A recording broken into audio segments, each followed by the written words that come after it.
Você coloca de pé, por favor. Vamos orar pelo pastor que vai estar ministrando. Estenda a sua mão. Aleluia. Senhor, aqui está o teu filho, teu servo.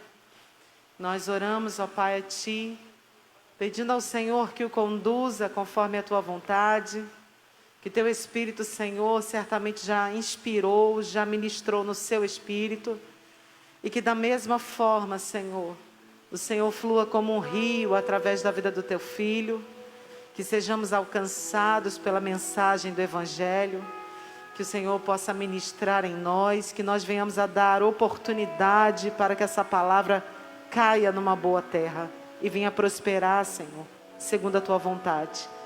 Senhor, esconde ele em Ti. Ó Deus, livra de toda confusão, Senhor, que possa vir, ou qualquer, Senhor, perturbação do inimigo, porque a Tua palavra, Senhor, é a que prevalece. Não há força contrária, não há ação contrária, porque aonde o Senhor está, aí há liberdade no Espírito. Assim nós oramos e assim cremos em nome de Jesus. Você pode dizer amém?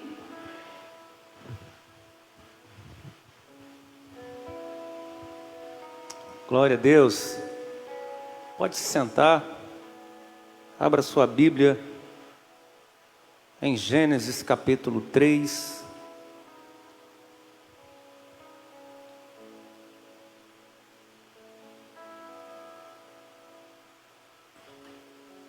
Louvado seja Deus.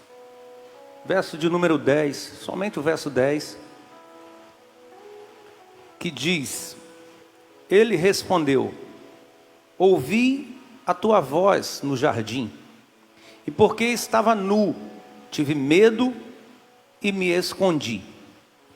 Amém? Essa é a fala de Adão. E certamente você já conhece esse texto, já leu, já ouviu alguém falar. E ele está falando diretamente, no contexto, sobre alguém que se esconde. E nós vivemos nesses dias em uma geração onde nós vemos uma sociedade conturbada, onde há problemáticas para todos os lados da sociedade. Em toda a área da sociedade que você entra, existem problemas complexos. E o que nós vemos é uma sociedade que se esconde. Pessoas que fogem. Pessoas que deixam a responsabilidade de lado e se escondem. Porque afinal de contas é melhor se esconder. É mais fácil se esconder. Nós vivemos um tempo de covardia. Uma covardia que omite para que seja evitados os conflitos. Então as pessoas vivem numa covardia. E essa covardia faz com que elas fiquem distantes dos problemas. Você vê nas famílias as pessoas com casas onde as leis são trocadas, posições são trocadas, homens que não assumem o seu papel, se escondem atrás das mulheres, deixam que as mulheres cuidem de tudo. Mulheres que estão sobrecarregadas, que cuidam da casa, que cuidam dos filhos, que resolvem os problemas da casa, porque a sociedade vive um conflito. O mundo em que vivemos vive um conflito. Então o Senhor falou comigo acerca dessa palavra nesse dia, sobre uma geração que procura se esconder. Se esconder de que forma? Arrumam diversos esconderijos. Uma geração que se escondem atrás das suas falsas esperanças. Adão, quando percebe que algo está errado, ele sabe que Deus vai vir para falar com ele, ele se esconde.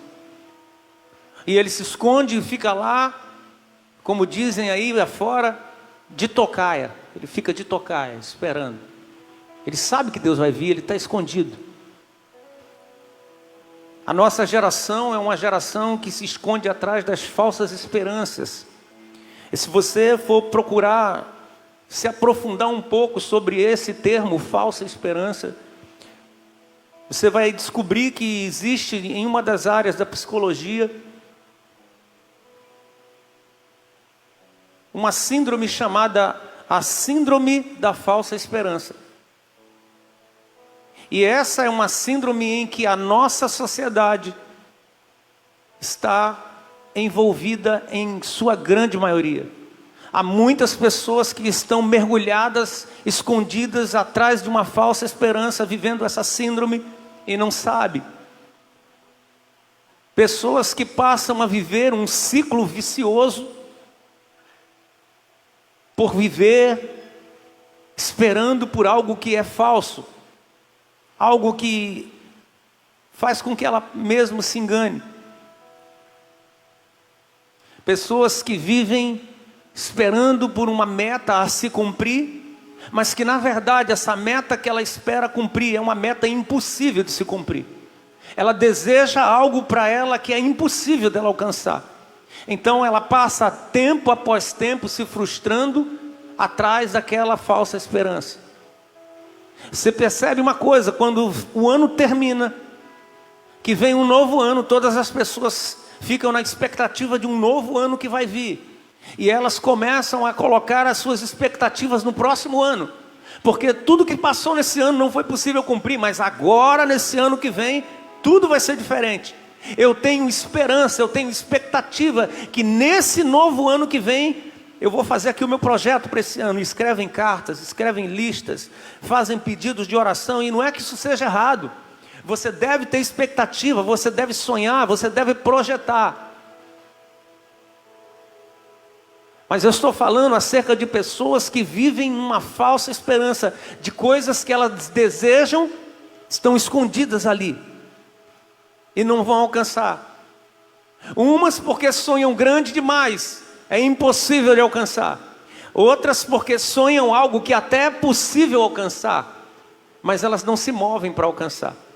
Desejam ter coisas, desejam chegar a lugares, cumprir com metas e desafios, mas não se movem para isso. Você quer ver uma coisa muito simples? Há pessoas que começam no seu ano e dizem assim: esse meu ano vai ser um ano em que eu tenho uma meta. Eu vou emagrecer.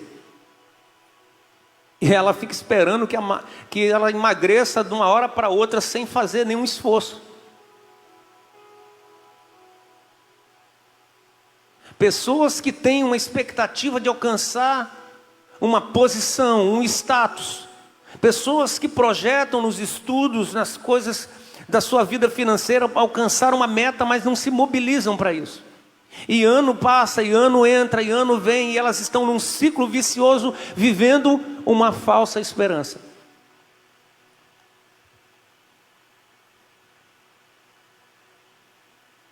Uma falsa esperança. Pessoas que colocam suas expectativas, suas esperanças na política. Eu fico extremamente aborrecido. Eu trabalho com design gráfico, eu trabalho online, eu preciso estar conectado. Eu preciso estar atualizado das mídias. Então eu não tenho como fugir disso. Obviamente eu utilizo também para minha parte pessoal, mas se eu não quiser entrar na mídia, eu preciso entrar na mídia, porque eu trabalho com a mídia. E eu vejo as pessoas numa luta desenfreada, um combate terrível por causa da política. Pessoas que só faltam sair na rua no tapa uns com os outros, por quê? Porque elas querem defender aquela causa por causa dessa expectativa, essa esperança que elas colocam nesses poderes políticos. Pessoas que vivem uma falsa esperança em poderes da terra, poderes dessa vida. Você sabe de uma coisa? se Deus nos desse tudo o que nós queremos, se Deus fosse, se Ele liberasse para você teus sonhos, tudo que você deseja nessa vida, você acha que você ia querer ir para o céu? Tem gente que não se importa em ir para o céu, não está nem aí para o céu, tendo a vida que tem nessa vida, nessa terra em que vivemos. Imagina se Deus liberasse tudo para você, você nunca ia querer o céu, porque afinal de contas você tem tudo o que você quer. Pessoas que se escondem, uma geração covarde, uma geração que não encara, que se esconde por não querer encarar. Pessoas que estão escondidas na indiferença. Uma geração que se esconde na indiferença. A causa não é minha. O problema não é meu. Minha parte eu faço. Eu estou lá. Estamos juntos. Mas na verdade são indiferentes ao projeto de Deus, aquilo que Deus está gerando.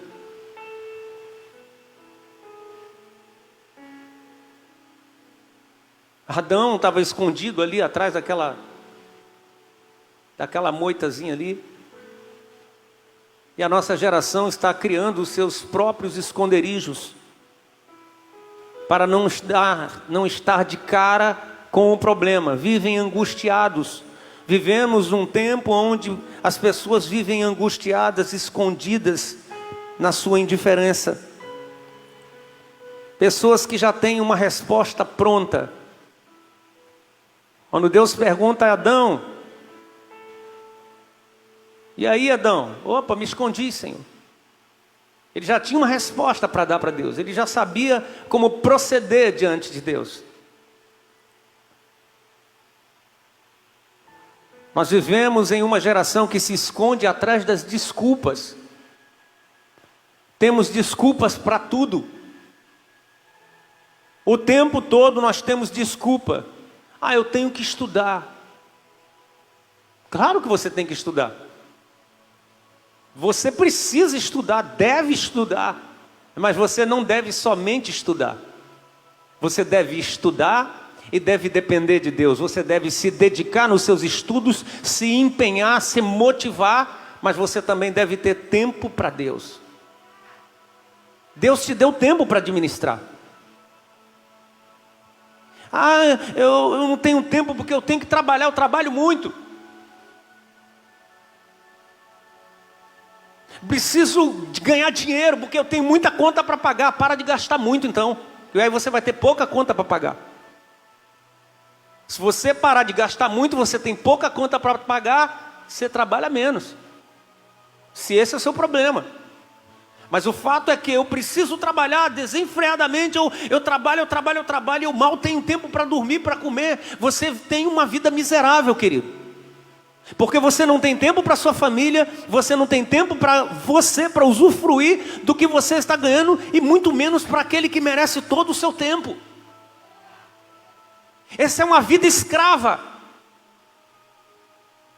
Uma pessoa que não tem tempo de vir num culto. Tá, tudo bem, eu já vivi um tempo que eu não tinha também. Trabalhava à noite, não tinha como ir no culto à noite. Só ia no dia da minha folga. Eu ia no culto de manhã. Eu ia orar em casa. Eu fazia um culto, eu ia para o monte. Eu ia buscar. E eu orava. Eu orava: Senhor, muda a minha realidade, porque eu te desejo mais do que isso aqui. Isso aqui é minha sobrevivência. O meu alimento nessa terra, mas não só de pão viverá o homem. Então, Senhor, muda. Um dia eu fiz um voto de doido. Cheguei, Marcão, diante de Deus e falei assim: Senhor, se o Senhor me der um outro emprego, que eu possa te servir na tua casa, eu abro mão da metade desse salário. Eu posso ganhar metade, menos, desde que eu tenha tempo para ficar com o Senhor. Sabe o que aconteceu, irmãos? 15 dias depois eu fui demitido. Na mesma semana alguém me contratou para trabalhar num lugar com o salário de metade, do jeito que eu falei. E eu pensei, eu devia não ter tocado no assunto do salário, né? E eu era novo convertido, eu fiquei tão maravilhado que eu falei, gente, Deus me atendeu. Deus me fez demitido de um trabalho e ser admitido no outro. Eu não sei nem quem foi demitido naquele para eu entrar no lugar. E eu não sei nem quem vai entrar no meu lugar. Eu só sei que Deus moveu tudo para eu ficar na posição que eu disse que queria estar com Ele. Eu decidi estar com Ele. Eu decidi sair daquele esconderijo e ficar com Ele. Aí Ele disse assim, gostei, toma. Nunca mais na minha vida eu trabalhei à noite, desde aquele dia em diante. Isso já tem 20 anos. E eu só trabalhava à noite, só trabalhava na madrugada. A minha experiência profissional era na madrugada. Eu era bom no que eu fazia, então eu só era contratado para a madrugada. Chegava numa empresa, o movimento era maior na madrugada, me jogavam para a madrugada. E eu disse, eu não quero nunca mais isso. Vou ganhar menos, mas vou ganhar mais. Nós temos medo de trocar tudo por tudo. Você não troca tudo por nada, você troca tudo por tudo. O tudo que você tem, você troca pelo tudo que Deus tem para você, entende? Pastor, e aí como é que foi? Você passou dificuldade? Nada. Nem um pouco. Você é uma pessoa que sabe o que é viver. Dependendo de Deus, sou eu.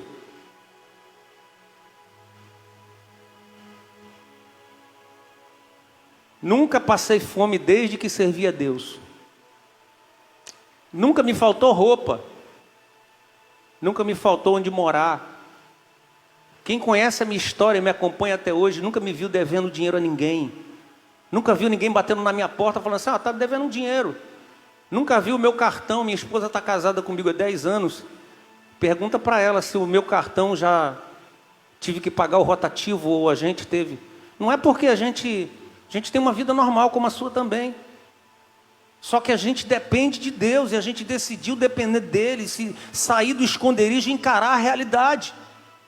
E essa é uma geração que não quer encarar a realidade, quer se esconder atrás das suas desculpas. Eu tenho que trabalhar, eu tenho que ter, eu tenho que possuir. Às vezes eu fico pensando como é que pode. Eu vejo pessoas que têm possibilidades, condições muito melhores do que a minha. Irmãos, eu pago aluguel. Pergunta ao dono da nossa casa lá se nesses 10 anos atrasou algum mês. Faltou algum mês. Não, porque Deus é fiel, porque eu sei que Ele é fiel.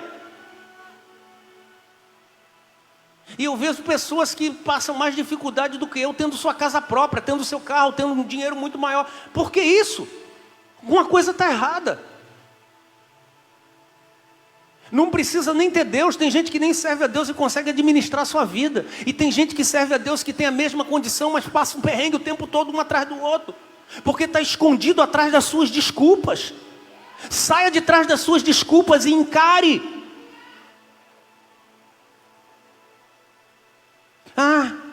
Estou muito novo. Eu sou garotinho, não tenho experiência. Estou muito novo. Estou muito velho. Não consigo. Está com dor nas costas, não dá para servir. Tem desculpa para tudo. É muito novo, é muito velho. Está com sono, está cansado.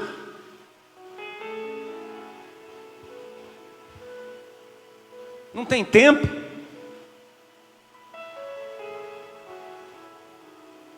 Senhor, a mulher que tu me destes. Não tenho tempo para a igreja não, que eu estou precisando curtir com a minha mulher um pouco, viajar. Não está dando.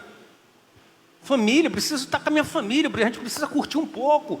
Então não dá para ir na igreja agora não, a gente vai viajar, agora a gente vai viajar para Disney, a gente vai viajar para... Irmão, crente tem que ser doido. Você tem 7 dias na semana. Será possível que você não pode ficar 6 dias se divertindo e dar um só para Deus? E é só 2 ou 3 horinhas, não é o dia todo.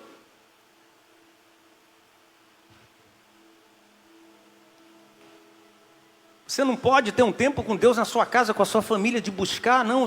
Você precisa curtir com a sua família agora. Agora Deus me deu um tempo de prazer com a minha família. Agora eu vou passear com a minha esposa, eu vou viajar para Disney, eu vou para as ilhas, não sei das quais, eu vou para os lençóis maranhenses, eu vou para Capitólio, eu vou curtir tudo. E aí o camarada está num lugar que tem um lugar para ele adorar, que tem uma igreja, que tem um monte, que tem um canto lá, mas o cara não lembra em momento nenhum de agradar a Deus, de adorar a Deus, de estar com Deus. Eu me lembro, Deus, na nossa lua de mel. A gente estava lá em Penedo, domingo à noite, a gente crente doido, fanático, procurando uma igreja em Penedo, na lua de mel. Bora, amor, onde é que tem uma igreja aqui? Igual dois doidos. Achamos uma igreja, entramos na igreja, um culto frio, um culto esquisito. Eu disse, isso não é culto não, gente.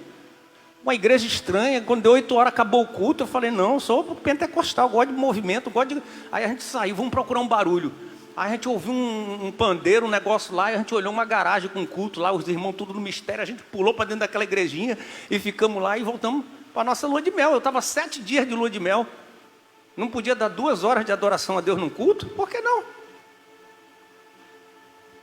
Entende essa dinâmica de administrar o seu tempo? E eu estava ontem aqui com os meninos, como a pastora falou, a gente está num tempo de construção com os ministros de louvor dessa nova geração que está chegando. E nós estávamos ali conversando e usufruindo daquele tempo que Deus nos deu. E eu estava falando da importância de você não ficar muito tempo sem falar com Deus. Talvez você não tenha condição de orar muito tempo, de ficar lá no joelho, na busca lá, tal, clamando. De repente você não é muito disso, tudo bem, mas não fique muito tempo do seu dia sem falar com Deus, sem fazer algo que te conecte a Deus, sem ler alguma coisa, sem ouvir um louvor a Deus. Ah, mas eu trabalho, eu também trabalhava em empresas que eu não podia, sabe o que eu fazia? Na hora do meu almoço, eu estava lá com minha Bíblia, com meu caderninho lá na hora do almoço. Na hora que me dava vontade de ir no banheiro de verdade, não era conversa de morcego que ia morcegar para orar, não. Me deu vontade de ir no banheiro, fazer alguma coisa das minhas necessidades. Eu fazia minha necessidade e ali eu já orava também. Não perdia tempo de estar com Deus, porque tempo com Deus não é perca de tempo, é ganho. Sabe para quem é o ganho? Não é para ele, o ganho é para você. Desculpas. A nossa geração é uma geração que tem pessoas que se escondem na sua retidão. São pessoas retas, íntegras, pessoas de caráter. Então isso é o suficiente, elas não precisam buscar Deus, porque afinal de contas elas são tão boas, mas tão boas, que elas não precisam estar com Deus. Elas podem se esconder atrás da sua retidão.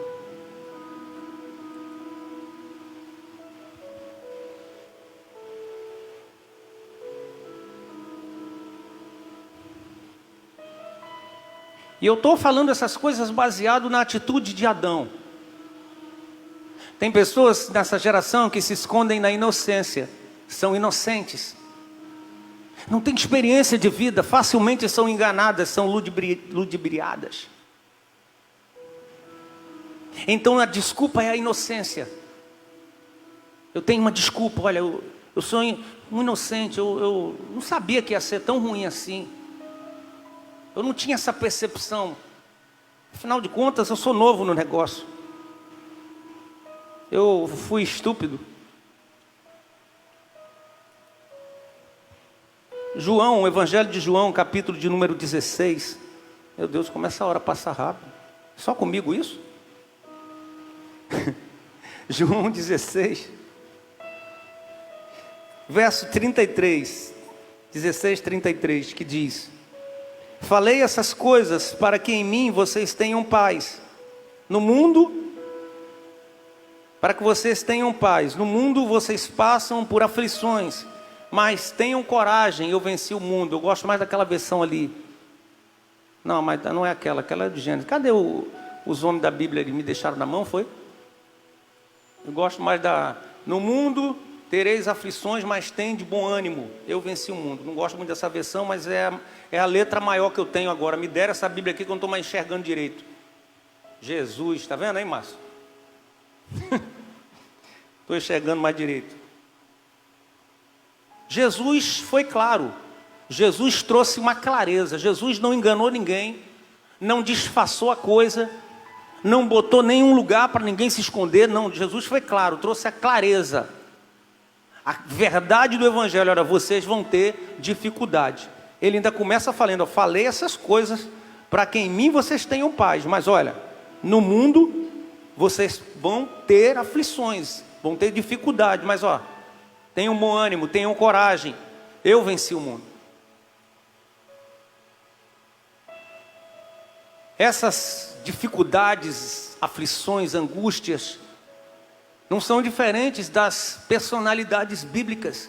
Essas mesmas adversidades ocorreram na vida dos homens e das mulheres mencionadas na Bíblia. Passou por isso Abraão, José, Moisés, Josué, Esther, Davi, os profetas, os discípulos passaram por isso, Maria passou por isso, Paulo passou por isso. O Cristo, o Filho do Deus vivo, passou pelas aflições. As aflições, elas não vêm para te matar, elas vêm para te forjar. As aflições, elas não vêm para te sucumbir, para te fazer sumir e se esconder. Não, elas vêm para fazer você se tornar mais do que vencedor. Só é vencedor quem vence o adversário. Você precisa encarar o adversário e vencer para você ser vencedor. Sabe, eu fico impactado com Jesus no Getsemane, no lugar da prensa, no lugar da maior aflição e angústia que ele passou, que ele não se escondeu, ele encarou. Ele ainda disse assim: Pai, se possível, passa de mim esse cálice, se for possível. E ele não disse: se possível, passa de mim essa cruz. Não deveria ser isso? Porque o Cristo bebeu o cálice da ira do Senhor, que deveria recair sobre nós. Esse cálice que ele queria que passasse, era o cálice preparado para nós bebermos. O cálice da ira do Senhor. E ele bebeu esse cálice da ira no nosso lugar. Então, não venha falar de aflições e de problemas e dificuldades que você tem para alguém que bebeu o cálice da ira que era para você. E ele está dizendo assim: olha, tenha coragem, encara o negócio. Geração que se esconde, encara o negócio. Entenda uma coisa: nunca estaremos preparados para as aflições, para as dificuldades. Nunca estaremos totalmente fortalecidos para elas, prontos. Não.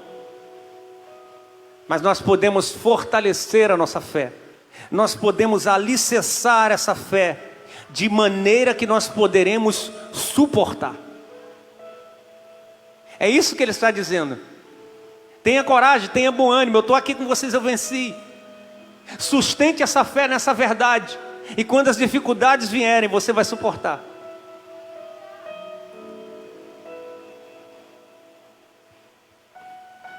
O esconderijo humano, esse que nós criamos para nós, não tem esperança. É uma falsa esperança. Mas Deus, em sua palavra, tem um esconderijo para nós. O esconderijo do Altíssimo. Se você mudar de rota nessa noite e caminhar para o esconderijo do Altíssimo, haverá uma mudança sobrenatural na sua casa, na sua vida. Eu estou falando nessa noite para uma geração. Isso inclui a nós e a tantos quantos estiverem ouvindo nessa live, a tantos quantos tiverem contato com isso que está sendo dito. Uma geração que se esconde. Uma geração que não encara a sua dificuldade, e que nessa noite tem diante de si um princípio a ser cumprido. O princípio de assumir a sua posição. Você precisa nessa noite assumir a posição em que você se encontra. Quando Deus chega no jardim e ele encontra Adão lá, porventura ele não saberia onde ele estava? Deus não tem poder o suficiente para saber aonde Adão está? Se até um homem como eu e você seria capaz de encontrar Adão onde ele estava escondido, quanto mais o onipotente, onipresente e onisciente. Ele sabia. E ele, como alguém que não, como aquele que não quer nada, só para ver qual é, ele pergunta: Adão, cadê você? Eu vim aqui só para te... Não, não falou isso não. Mas ele pergunta a Adão, para Adão responder, para Adão reconhecer a posição dele e dizer: eu estou aqui. Aí ele fala assim: estou aqui. Aonde, Adão? Cadê você? Aqui. Escondido, coberto com folhas.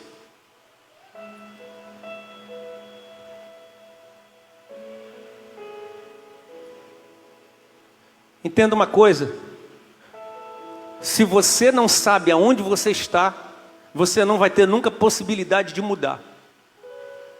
Eu vou explicar isso melhor para você. Se alguém disser para você: Fernando, vai lá dentro do gabinete, pega o vaso de barro que está na estante, pega aquele vaso, traz ele e coloca aqui em cima da caixa da guitarra. Eu preciso saber aonde o vaso está e aonde ele vai ficar depois. Se eu não sei onde o vaso está, como é que eu vou mudar ele de lugar? Ei, vaso de barro. Se você não sabe onde você está, você nunca chegará no lugar aonde Deus quer que você chegue.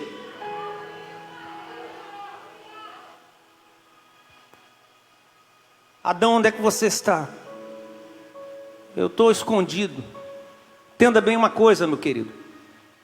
Reconhecer e admitir que você tem um problema, que você tem angústias, que você tem algo que você esconde, que você vive e que ninguém sabe. Olha, isso não é o fim da sua fé. Isso não é o ponto final da sua fé. E nem é admitir que você falhou na sua vida espiritual. Muito pelo contrário. A jornada continua. Isso que você está passando é um período, é uma transição, é uma fase. Escute isso. 2 aos Coríntios,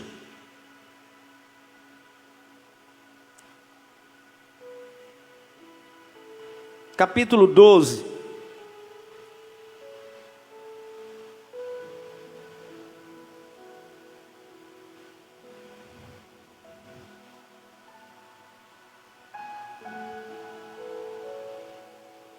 Segundo aos Coríntios 12.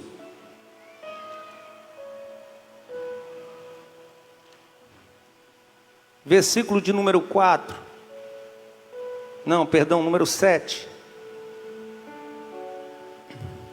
Que diz: e para que eu não ficasse orgulhoso com a grandeza das revelações, foi-me posto um espinho na carne, mensageiro de Satanás, para me esbofetear, a fim de que eu não me exalte.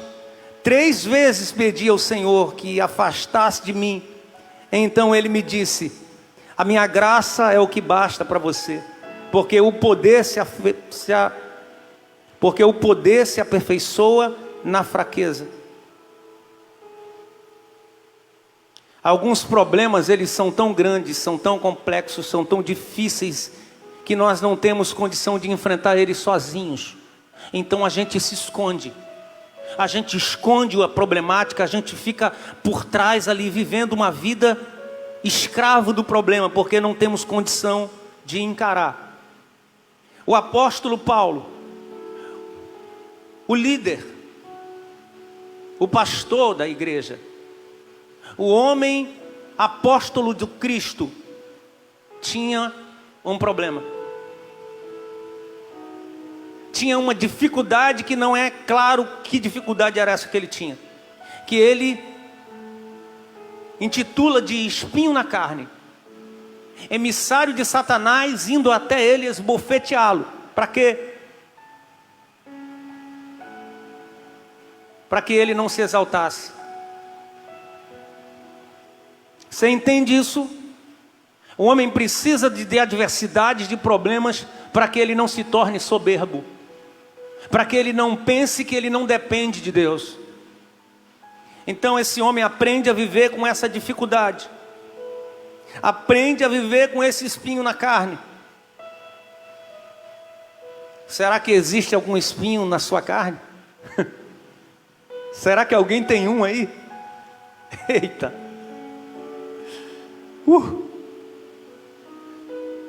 Tem algo aí que você já pediu para arrancar da sua vida e não sai? Será que é um espinho?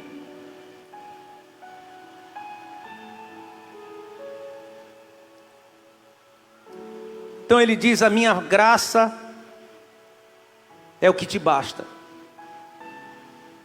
Porque o poder se aperfeiçoa na fraqueza. A graça de Deus que nos aperfeiçoa. Essa graça que tem o poder de trocar esse orgulho que temos. Principalmente o homem. O homem é o pior que tem. O homem foi criado, nós somos de uma geração e de um país onde as nossas raízes são raízes oriundas do Nordeste. A grande maioria vem oriunda do Nordeste. Somos oriundos de uma geração onde o homem é ensinado a não chorar. Não era, pastor Jorge? Não chora não, que homem não chora, né? Ei, homem chora. Ei, homem chora. Homem chora na presença de Deus. Homem também chora quando tem dores. Jesus chorou. Homem foi criado a ser macho. Você é macho, rapaz. Meu pai tinha cada uma que ele me falava. Fazia alguma coisa, ele... Isso é coisa de fresco. É. Qualquer coisa que a gente fizesse, fazia já assustado em tempo de tomar uma lapada. Meu pai me criou. Tá pensando que eu apanhava com um chinelinho? Com uma varinha de goiabeira? Quem aqui já apanhou com a varinha de goiabeira? Aí, é um monte, ó, bando de arteiro.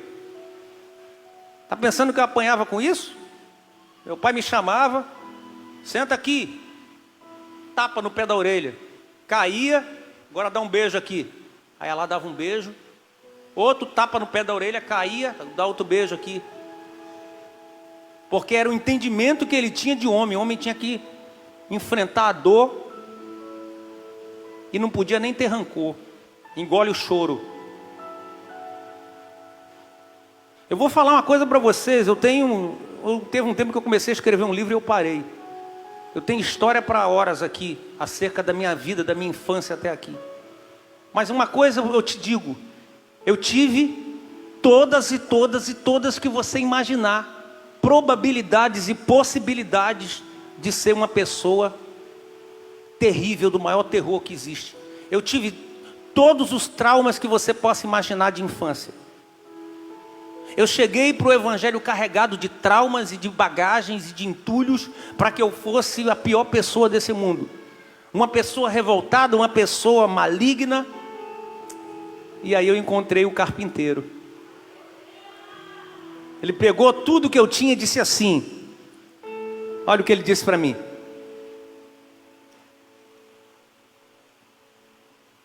Mateus 28.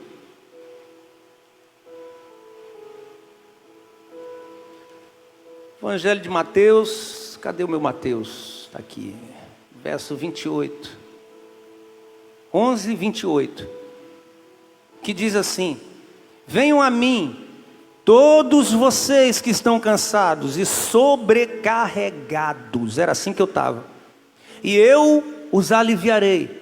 Tomem sobre vocês o meu jugo e aprendam de mim, porque sou manso e humilde de coração.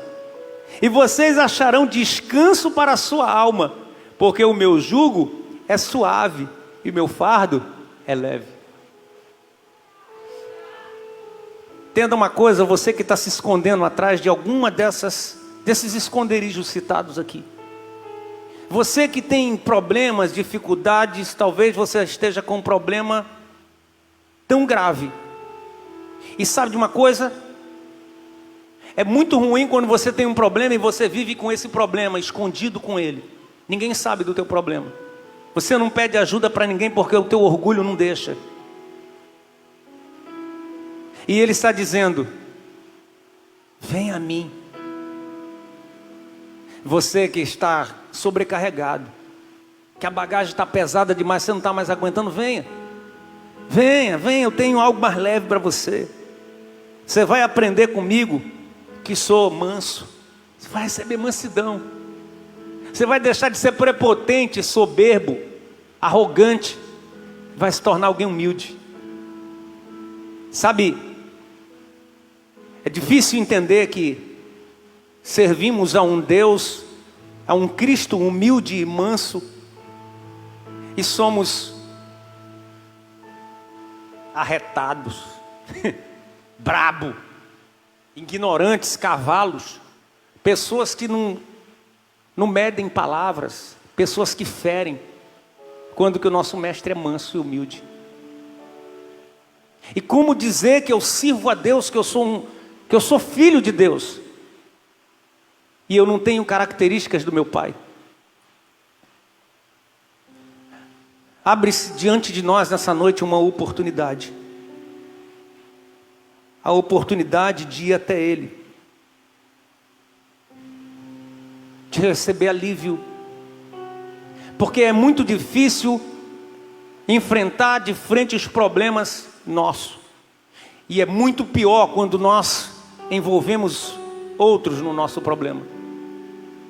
Casamentos que estão escondidos, em crises, filhos e pais que vivem escondidos em uma catástrofe.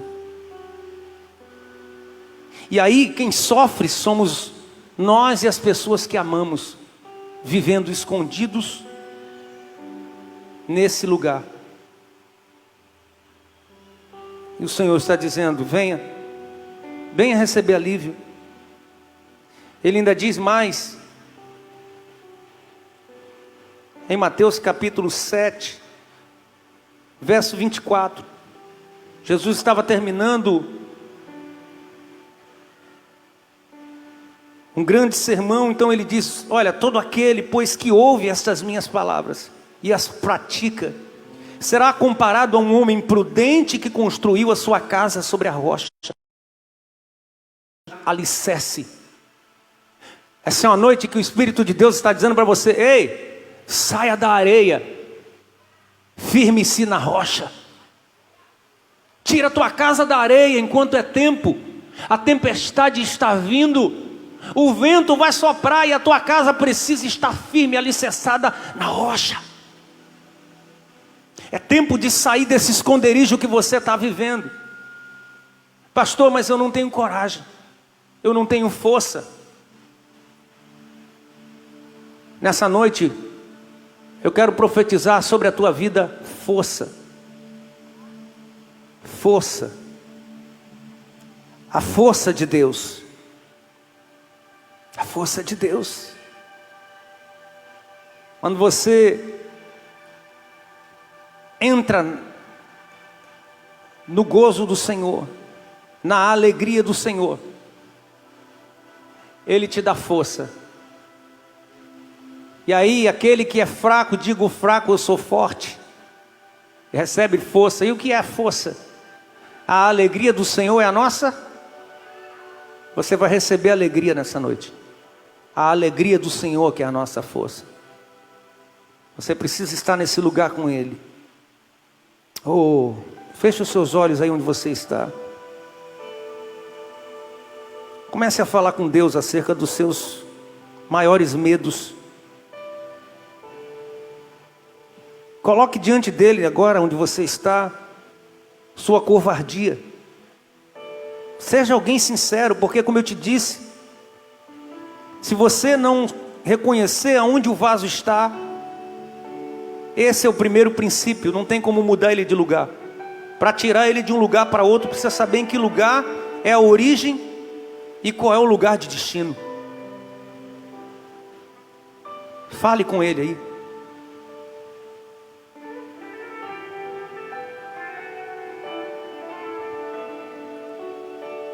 Pode entrar, é tudo seu.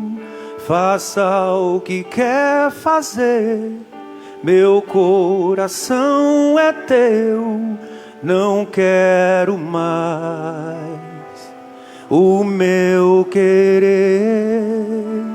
Não vou sair daqui até tocar você.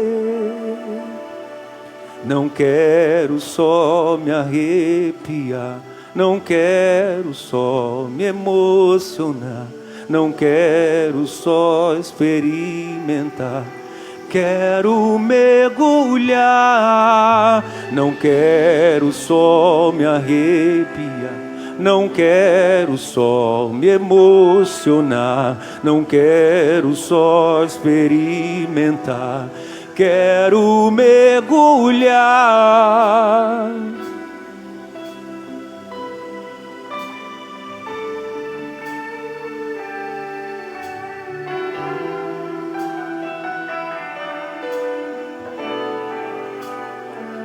Pode entrar, diga é tudo seu. Faça o que quer fazer, meu coração é teu. Não quero mais o meu querer.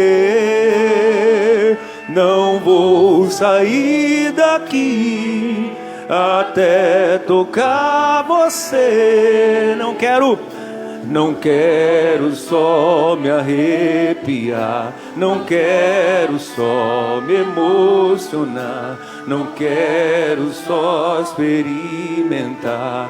Quero mergulhar, não quero só me arrepiar, não quero só me emocionar, não quero só experimentar. Quero mergulhar, furioso oceano, vem fluir dentro de mim. Estou me afogando em ti, estou me afogando em ti. Furioso oceano, vem fluir dentro de mim. Estou me afogando em ti, estou me afogando em ti. Yeah. Oh, oh,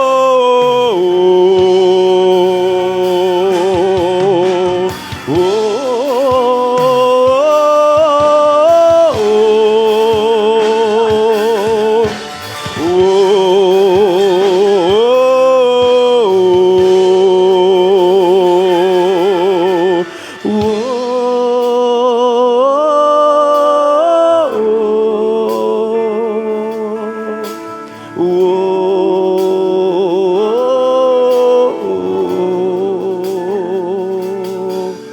não quero só me arrepiar, não quero só me emocionar, não quero só experimentar.